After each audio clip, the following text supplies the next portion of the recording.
Hello दोस्तों, स्वागत है आपका मेरे यूट्यूब चैनल पे। तो हम लोग साइंस पढ़ रहे हैं और आज हम देखेंगे साइंस की नेक्स्ट क्लास। तो देखिए आज का हमारा टॉपिक है गति, मोशन। ठीक है, देखिए हमने बहुत सारे अब टॉपिक कंप्लीट कर लिए फिजिक्स के, एक या दो क्लासेस और बची हैं सिर्फ, और उसके बाद आपका ये फिजिक्स कंप्लीट हो जाएगा। तो देखिए आज हम लोग पढ़ रहे हैं गति। गति देखिए क्या होती है। गति क्या होती है, जब कोई चीज चलती है तो उसमें गति होती है। ठीक है, जब कोई चीज चल रही है तो क्या हो रहा है, उसमें मोशन है। मोशन मीन्स अगर कोई चीज स्थिर नहीं है, वो चल रही है, तो वो उसमें क्या होता है, मोशन। अब देखिए यहाँ पे आपको बोल रहा है कि एक समान त्वरण से गिरती हुई लिफ्ट में व्यक्ति अपने आप को कैसा अनुभव करता है। एक समान त्वरण से अगर गिर रही है, मतलब लिफ्ट टूट गई, गिर रही है, तो उस समय मनुष्य, उसमें जो व्यक्ति होगा उसका भार क्या हो जाता है, शून्य हो जाएगा। तो वो अपने आप को एकदम हल्का फील करेगा। ठीक है, उसको अपना भार का अनुभव ही नहीं होगा। तो देखिए एक समान त्वरण से जब गिर रही है तो क्या होगा, व्यक्ति अब कैसा अनुभव करेगा, हल्का। और समान चाल से चलती हुई वस्तु का त्वरण क्या होगा, शून्य होगा। क्योंकि त्वरण होता क्या है, वेग परिवर्तन की दर को ही तो त्वरण कहते हैं। तो जब वेग में कोई परिवर्तन ही नहीं हो रहा तो त्वरण क्या होगा, शून्य होगा। परिक्रमा के दौरान उपग्रह जिस बिंदु पर पृथ्वी के सबसे निकट होते हैं, जब उपग्रह जो होते हैं ना, वो पृथ्वी, उपग्रह कौन है, पृथ्वी का एक ही उपग्रह है, को पता है, चंद्रमा। पृथ्वी का उपग्रह कौन सा है, चंद्रमा। तो उपग्रह पृथ्वी के सबसे निकट जब होते हैं तो उस बिंदु को क्या कहते हैं, उसको कहते हैं पेरिजी। याद रखिएगा आप, देखिए यहाँ पे चंद्रमा भी लिख सकता था कि चंद्रमा जब पृथ्वी के सबसे निकट होता है तो उस स्थिति को, उस बिंदु को क्या कहते हैं, तो पेरिजी कहते हैं। और अगर अगर वो यहाँ पे उपग्रह लिखते हैं तो आप समझ जाइएगा, क्योंकि पृथ्वी का सिर्फ एक ही उपग्रह है। किसी निश्चित दिशा में इकाई समय में तय की गई दूरी क्या कहलाती है, वेग कहलाती है। किस नियम के अनुसार, यह सबसे पहले किसने बताया, जैसे सूर्य के चारों ओर एक क्या है, पथ है, ठीक, दीर्घ वृत्ताकार कक्षा है, उसी में क्या होता है कि सभी जो उपग्रह होते हैं वो परिक्रमा करते हैं। ठीक है, और सूर्य क्या होता है, सूर्य जो होता है सेंटर पे, जैसे यहाँ पे सूर्य क्या होता है, सेंटर पे होता है और इसके चारों ओर एक ऐसे परिक्रमा पथ बना होता है। इसी पे ग्रह, सब ग्रह का अलग अलग होता है। ठीक है, तो उसी पे ये लोग जितने भी ग्रह है वो परिक्रमा करते हैं। तो ये बात सबसे पहले बताई किसने थी, तो ये बात सबसे पहले केपलर ने बताया था। केपलर का जो प्रथम नियम आया था, सबसे पहले पहले मतलब ये था ना कि लोगों को लगता था कि इस पृथ्वी जो है वो सेंटर पे है और उसके चारों ओर सब कुछ परिक्रमा कर रही है। लेकिन केपलर ने जब इस बात की खोज की, उन्होंने बताया कि सेंटर पे पृथ्वी नहीं है, सूर्य है और उसके चारों ओर सभी ग्रह परिक्रमा करते हैं। तो जब सूर्य के चारों ओर चक्कर लगाते हैं ग्रह तो उनका वेग अधिकतम होता है। उनका वेग अधिकतम होता है कब, जब वो सूर्य के समीप होते हैं, जब वो सूर्य के पास में रहते हैं ना। जैसे यहाँ देखिए ये सूर्य है, ठीक है, ये आपका सन हो गया, और यहाँ पे एक परिक्रमा पथ होता है। अब जैसे ये ग्रह परिक्रमा कर रहा है तो ये परिक्रमा करते करते यहाँ पे आया सूर्य के पास। सूर्य के पास आ गया तो इसका वेग अधिकतम होगा, और जैसे जैसे ये सूर्य से दूर चला जाएगा तो इसका वेग कम होता जाएगा। ठीक है, तो इस बात को आप ध्यान रखिएगा। सूर्य से अधिक दूर स्थित ग्रह का परिक्रमण काल क्या होगा, अधिक होगा। अगर कोई चीज दूर है तो वो बहुत, उसको आने में टाइम लगेगा ना। अब देखिए सूर्य से अगर कोई ग्रह, देखिए यहाँ पे है, अब जानते हैं कि सबसे पास में कौन है, बुध है, सबसे पास में बुध है। तो इसका परिक्रमण काल मीन्स कि चक्कर, जो एक पूरा चक्कर जो लगा लेता है ग्रह, उसको कहते हैं परिक्रमण काल। सूर्य का एक पूरा चक्कर जो लगा लेता है उसको कहते हैं कि उसने पूरी परिक्रमा कर ली, परिक्रमा कर ली सूर्य की। तो इस जो बुध होता है वो सबसे पास है, तो इसका परिक्रमण काल सिर्फ 88 दिन है, मतलब 88 दिन में ये सूर्य की परिक्रमा कर लेता है। लेकिन जो ग्रह दूर है, जैसे अरुण वरुण, ये सब क्या है, ये काफी दूर है, तो इन लोग को परिक्रमा करने में कई वर्ष लग जाते हैं। 279 वर्ष कुछ ऐसे है, इतने वर्ष लग जाते हैं। तो अगर कोई ग्रह सूर्य से निकट है तो उसका परिक्रमण काल कम होगा, और अगर दूर है तो वो अधिक होगा। ठीक है, ये नॉर्मल सी बात है। पृथ्वी का अपने अक्ष पर घूमना, जो पृथ्वी अपने अक्ष कोई सभी ग्रह जो होते हैं वो एक तो सूर्य के चारों ओर सूर्य की परिक्रमा कर रहे हैं, और दूसरा वो अपने अक्ष पे भी तो नाचते हैं, अपने अक्ष पे भी तो परिक्रमा करते हैं, तभी तो अब देखिए पृथ्वी अपने अक्ष पे परिक्रमा करती है, तो इसीलिए दिन और रात होता है। तो उसको क्या कहते हैं, उसको कहते हैं घूर्णन गति। ठीक है, जो 24 घंटे होते हैं ना, 24 घंटे में 24 घंटे में जो सूर्य पृथ्वी अपने अक्ष पे परिक्रमा करती है उसको क्या बोलते हैं, वो घूर्णन गति करती है, उसी से दिन और रात होता है। ग्रहों की गति के नियम, गति का नियम किसने दिया था, केपलर ने दिया था। आप ध्यान ग्रह पे आ जाए तो समझिए ये केपलर है। वेग परिवर्तन की दर को क्या कहते हैं, त्वरण कहते हैं। वेग में परिवर्तन होता है उसी को त्वरण कहते हैं। जहाज की गति नापना है तो नॉट में, जहाज की गति, का जहाज चल रहा है पानी में तो उसकी गति नापना तो आप नॉट का, लेकिन अगर आपको दूरी नापनी है, समुद्री दूरी, समुद्र में दूरी नापनी है तो वो नॉटिकल मील से नापते हैं। ये इस पे कंफ्यूज मत होइए, जहाज की गति के लिए नॉट है, लेकिन अगर समुद्री दूरी नापनी है तो नॉटिकल मील होता है।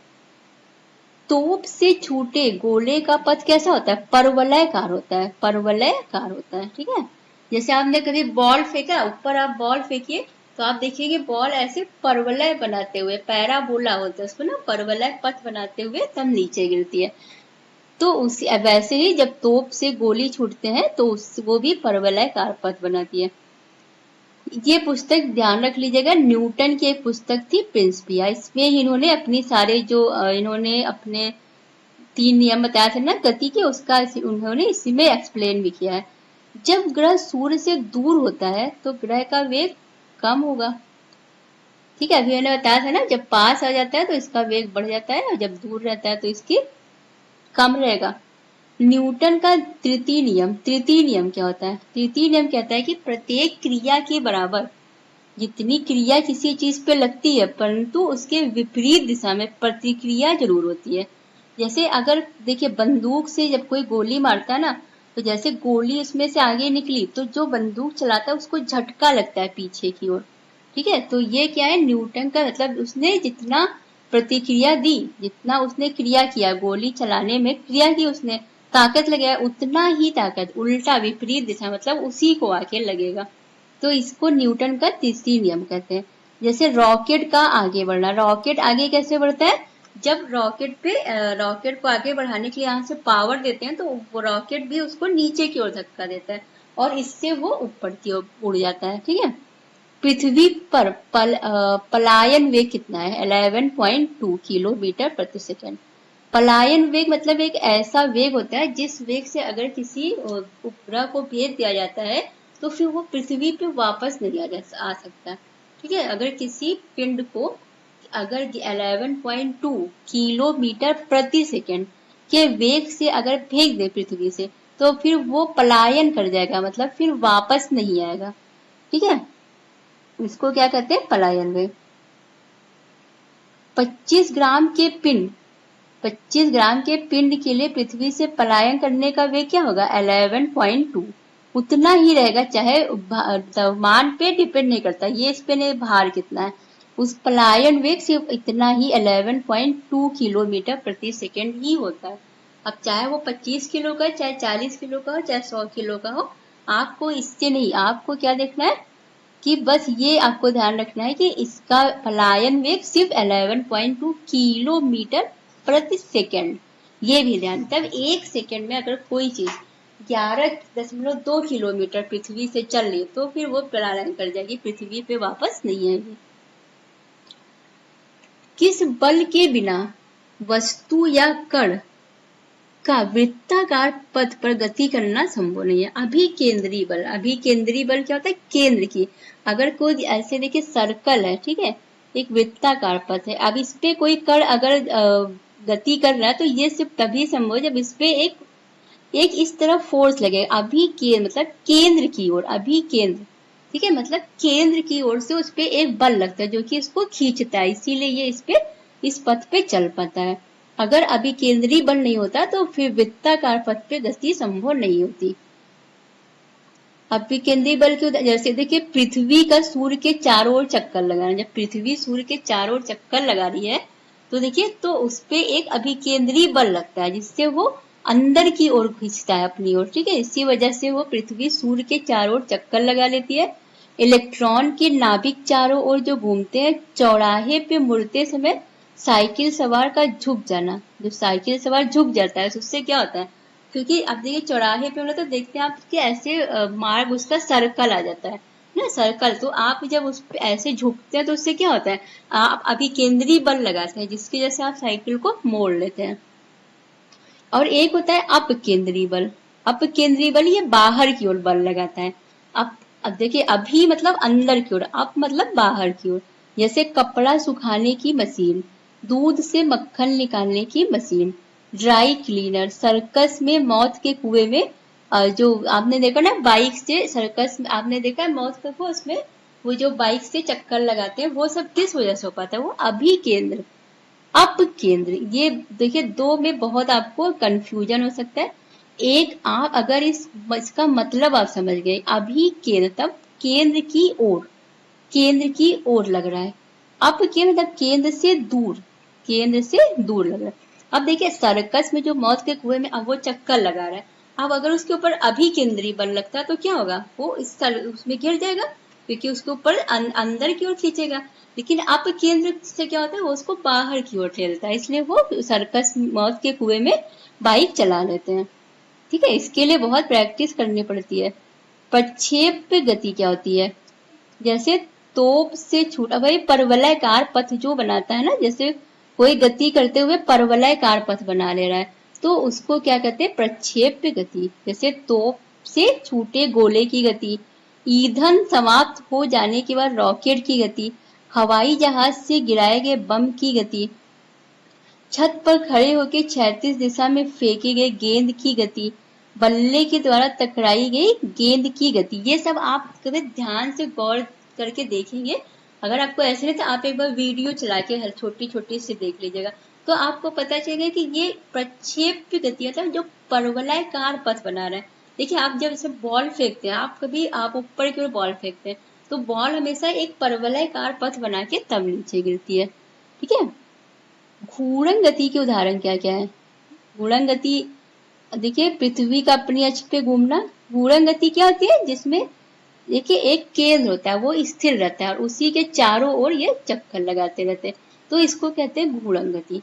कि पृथ्वी अपने अक्ष पे चक्कर लगाती है। जैसे आप लट्टू अपने सबसे अच्छा एग्जाम्पल ले देखिए, लट्टू का नाचना, आपने लट्टू नचाया बचपन में, आप देखिए नीचे वो जो सेंटर रहता है वो आपने देखा ना, नीचे नुकीला वो स्थिर रहता है, उसके ऊपर वाला वो उससे से गोला गोला नाचता रहता है। और पंखे के ब्लेड की गति आपने देखी, जो बीच में देखिए वो स्थिर रहता है, उसके चारों पंखे जो होते हैं वो नाचते रहते हैं। तो ये सब क्या है, घूर्णन गति है। देखिए यदि हम एक गेंद को छत से नीचे गिराएं तथा ठीक उसी समय एक दूसरी गेंद को 36 दिशा में फेंकें, ठीक है, तो दोनों गेंदें पृथ्वी पर अलग अलग स्थानों पे परंतु एक साथ पहुंचेंगी।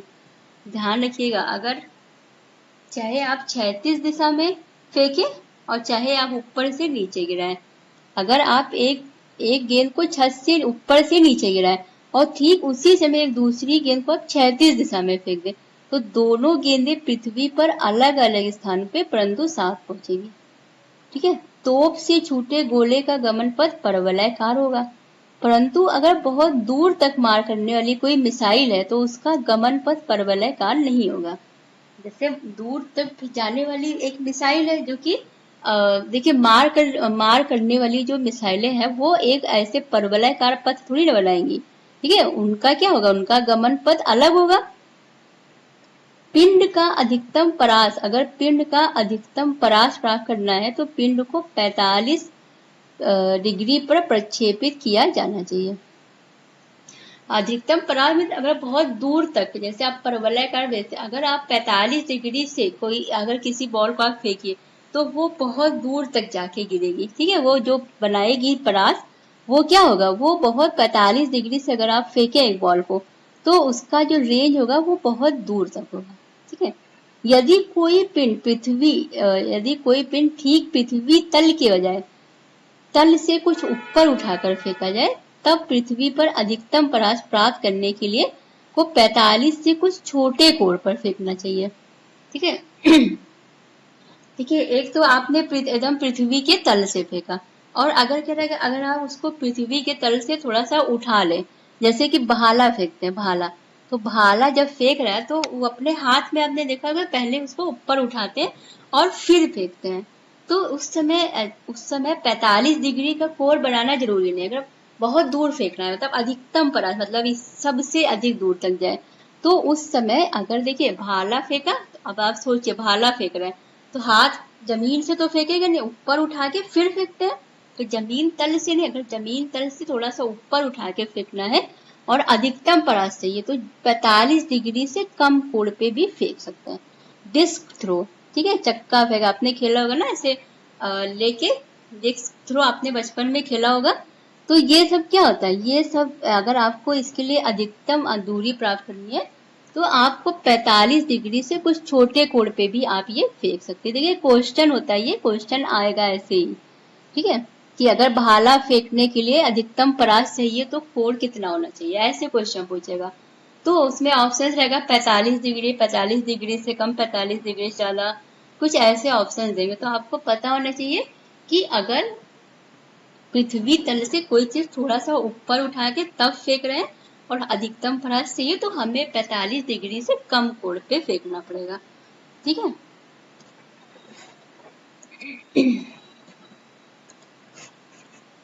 अब देखिए, अब कह रहा है कि पिंड को चाहे थीटा कोण पे प्रक्षेपित करे, चाहे 90 - थीटा कोण पर, दोनों दशाओं में 36 परास हमेशा वही रहेगा।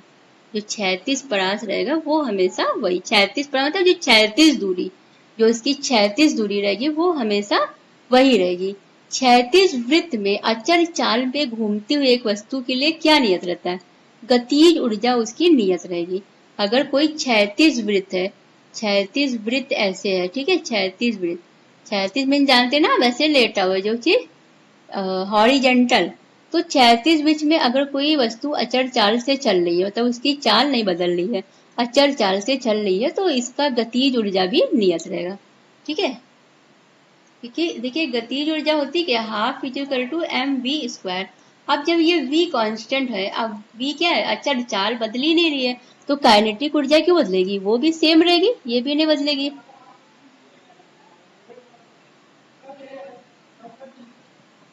36 वृत्त में घूमने वाली वस्तु की जो गतिज ऊर्जा है वो प्रत्येक स्थान पे समान रहती है, समान बदलती नहीं है, नियत रहती है, मीन समान रहती है। क्या ऊर्ध्व वृत्त में भी यह कथन सत्य नहीं, अगर कोई वृत्त ऊर्ध्व है तो इसमें ये बात सत्य नहीं है। ठीक है।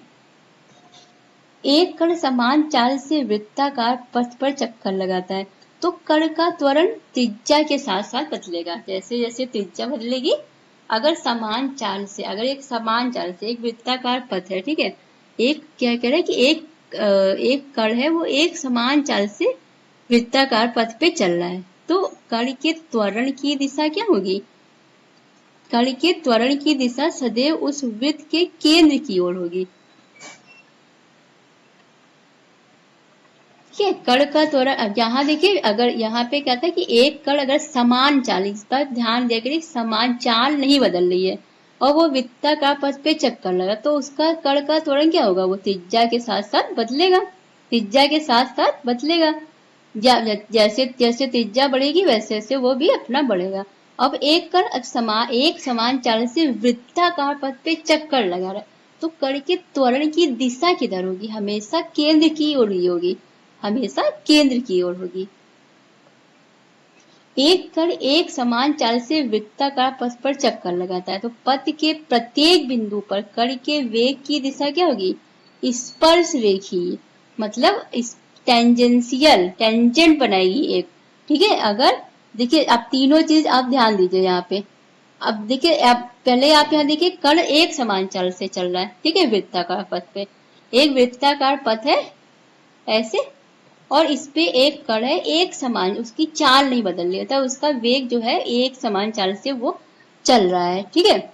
तो इसका त्वरण क्या होगा, ये त्रिज्या के साथ साथ चलेगा। जैसे जैसे त्रिज्या है, ये देखिए यहाँ त्रिज्या क्या होती है, इसके सेंटर से तो डालते हैं त्रिज्या, ये पूरा हो जाता है तो डाया हो जाता है। तो ये जैसे त्वरण क्या होगा, त्रिज्या के साथ साथ चलेगा। जैसे जैसे त्रिज्या है वैसे वैसे त्वरण भी चल रहा है। और क्या होगा, और कण के त्वरण की दिशा क्या होगी, हमेशा इसके केंद्र की ओर होगी। त्वरण की दिशा केंद्र की ओर होगी। और तीसरा क्या कह रहा है कि कण के वेग की दिशा वो स्पर्शटेंजी होगी। देख रहे हैं, वेग की दिशा क्या स्पर्शटेंजी है। बस ये चीज आप ये तीनों एक ही में याद कर लीजिए, तीनों एक ही बात है। अब देखिए, एक लिफ्ट ऊपर की ओर जा रही है, उस पर एक व्यक्ति का भार लिफ्ट में अपने भार का 2 गुना होता है। इस दिशा में लिफ्ट का त्वरण क्या होगा, त्वरण उसका जी ही रहेगा, लिफ्ट का त्वरण थोड़ी ना बदलेगा। देखिए, एक व्यक्ति क्या है, तो अब यहाँ पे देखिए क्या कह रहा है, एक व्यक्ति, आपको भार अपना 2 गुना फील हो रहा है। ठीक है, लिफ्ट जब ऊपर जा रही है, ऊपर जा रही है, मैंने आपको बताया था ना कि लिफ्ट जब ऊपर जाती है तो आपको अपना वेट बढ़ा हुआ लगेगा। आपको अपना वेट क्या लगेगा कि बढ़ा हुआ है। लेकिन जब लिफ्ट नीचे जाती है एक, तो आपको क्या लगता है कि आपका वेट कम, आपको हल्का। यानी याद करने का भी बताया, ऊपर जा रही है तो बढ़ रहा है, कोई चीज ऊपर जा रही है मतलब उस बढ़ रही है, और कोई चीज नीचे जा रही है मतलब कम हो रही है। तो अब आपको सिर्फ फील होगा कि 2 गुना हो गया, लेकिन त्वरण जो है वो वही रहेगा, जी ही का। ठीक है, एक वस्तु का द्रव्यमान भौतिक तुला से मापने पर एक स्थिर लिफ्ट में यम पाया गया।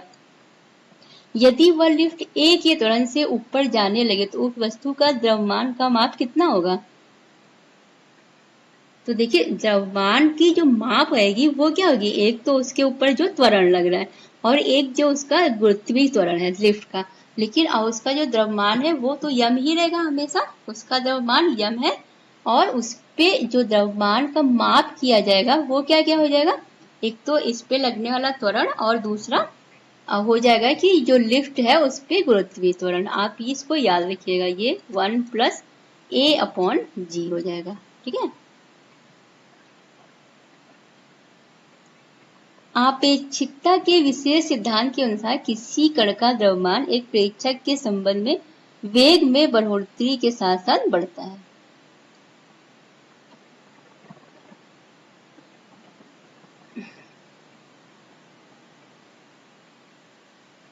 देखिए, एक समान वेग से चल रही गाड़ी में से एक व्यक्ति प्लेटफॉर्म पर गेंद गिराता है।